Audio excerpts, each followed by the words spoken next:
What's up, people of the internet? Your Lake of the Ozarks real estate expert, Elysse Jinkens with Network Global, bringing you an exclusive interview at the Rocky Mount Fire Department.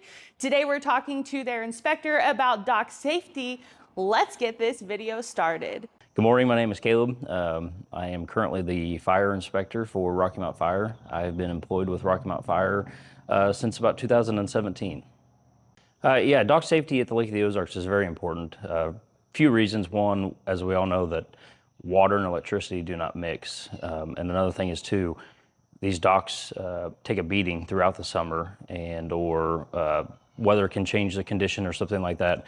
And we want to make sure that everybody comes down here has a fun, safe time while they're here. And ESD, electrical shock drowning, is a real thing. Unfortunately, we have witnessed it here at the Lake of the Ozarks. And so therefore, dock inspections are important to keep the overall safety of everybody here. Rocky Mount Fire inspects all the current and or new docks within our jurisdiction. We recommend everybody have their dock inspected yearly because, like I previously stated, you know, the dock's weather and waves or whatever can change the condition of that. So as far as permitting, people apply for that application to get the dock inspection.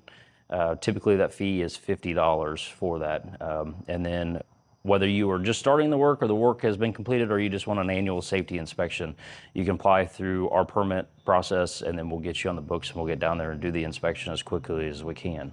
Some of the most common and unsafe things that I see are people improperly wiring their dock, such as using improper wire. Believe it or not all wire is the same. And with the dock being surrounded by water, we want to make sure that everything is suitable for wet location. And there are certain types of wires that are not suitable to be around wet location. And also faulty GFCI breakers or no GFCI protection, period. So if a dock fails inspection, unfortunately, we don't have a mandate that it has to be a certified electrician. If you feel like that you can complete the work yourself or you have a friend, they can do so. If a dock fails inspection, then you correct the noted remarks or fail items, and then we will come back out and do a re-inspection. And we want to, I guess, go out there as much as we can to ensure that the overall safety of the dock is there. I've been on some docks several times, and you know, if that's what we have to do to ensure the safety, that's what we'll have to do. But the primary goal is safety, and so if we have to go back out there 3 or 4 times to make sure it's correct, we'll do that. The electrical being on the dock is such a major safety concern because, again, it's surrounded by water. And when there is electricity in the water, that's hidden. We can't see that. And unfortunately, we don't know that there could be electric in the water until it is too late. So to ensure the overall safety, you know, we recommend yearly inspections. And if you want a couple inspections while you're down here throughout the summer months to have that peace of mind, we will gladly accommodate that and do that. But like I previously stated, you know, we can't see the electricity that's in the water. And unfortunately, until somebody gets in there and then can't swim because they're being electrocuted, you know, that's not what we want to find out that there is an issue. GFCI protection is huge safety aspect on the dock, and I'm not going to get into the nitty-gritty of it, but basically it detects electricity or a fault within the wiring system, and then it disconnects the power on its own. And without that, you know, we're just sending electric into the water. With those in place, then we can stop the flow of electricity into the dock, and then we can contact either us, the water patrol, or electrician to come out and kind of mitigate that situation and make it safe for other people to be on that dock. As times change and there's more advancement within electrical stuff, you know, some people have this theory that, well, I've had my dock inspected 2 or 3 years ago, we haven't had any issues, it's fine. That's not the case. You know, recently we've had some bad storms that went through there, and I have found a couple of docks that we believe, due to the storm of the transformers or the power going out of the house or something like that, it has made that GFCI breaker then faulty.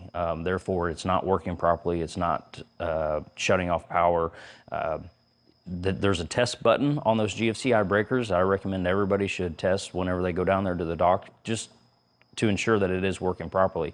If you hit that test button and it's not working, and it's not tripping, then therefore there's a problem that needs to be rectified immediately. But we have found here recently with some of the storms that these GFCI testers aren't even testing when you hit the self-test button. And then we'll put a load on it to trip that breaker, and if it doesn't trip, then it's faulty and definitely needs to be replaced. As we previously talked about, testing the GFCI to make sure that it is working properly. You know, a lot of people just lift this cover. There's a button located in here. You just push it, and it'll click. So then, when it makes it click, you know that it has killed the power to the dock and anything beyond this breaker panel. There's definitely fire hazards on docks. You know, people are now making docks like a secondary home with TVs and flammable material and stuff like that. And you know, it's a boat. It's just like a vehicle. It's got a motor. It's got gasoline. It can catch on fire, and accidents do happen. As far as the Rocky Mount Fire Protection District, we do not require a fire extinguisher on the dock. It is highly recommended. You know, early detection and getting an extinguisher on a fire could prevent damage or injuries to anybody. But if you are going to put a fire extinguisher on your dock, you know, a typical ABC fire extinguisher would be appropriate for most of the materials on the docks. And always, you know, you want to store your flammable liquids away from combustible or other items. I don't really like having fuel down there on the dock. It's just, you know, something that could severely injure somebody. But unfortunately, we don't really regulate that. And typically, you know, we go on a lot of these docks and these storage containers or the sheds that are on there are locked. And so we're not really seeing truly what's on the docks. The only thing we can do is educate people not to do that. In the event of a fire on a dock, you know, immediately call 911. The quicker we can get there, the quicker we can mitigate the incident. And also, you know, make sure everybody can get safely off of the dock. And if you can safely get a fire extinguisher on there to kind of contain the fire and or put it out, use your best judgment on that. But if not, you know, just get away from the dock, keep everybody clear, and let us come in and do our job. Some simple checks that the dock homeowner can do on their own, you know, is like I said, as you're going down there to the dock, flip that cover up, hit that test button on that GFCI breaker, make sure that it's working properly. And as you're walking, you know, check those green ground wires and make sure that they are intact and in place at every hinge point and on the boat lift. That will severely help with mitigating if there is some electric in the water, trying to ground that out and make sure that those steps are appropriate. And also, you know, look at your light fixtures, look at your PVC piping that the wires are in, make sure that they're all sealed up tight and there's no water leaking in there. And if you do notice an issue or something, you know, contact your electrician or your do-it-yourselfer or the fire department will come down and help you out through that process. Another big item that's missed typically is the ground wire going to the ladder. A lot of people have them either misplaced or not even on there.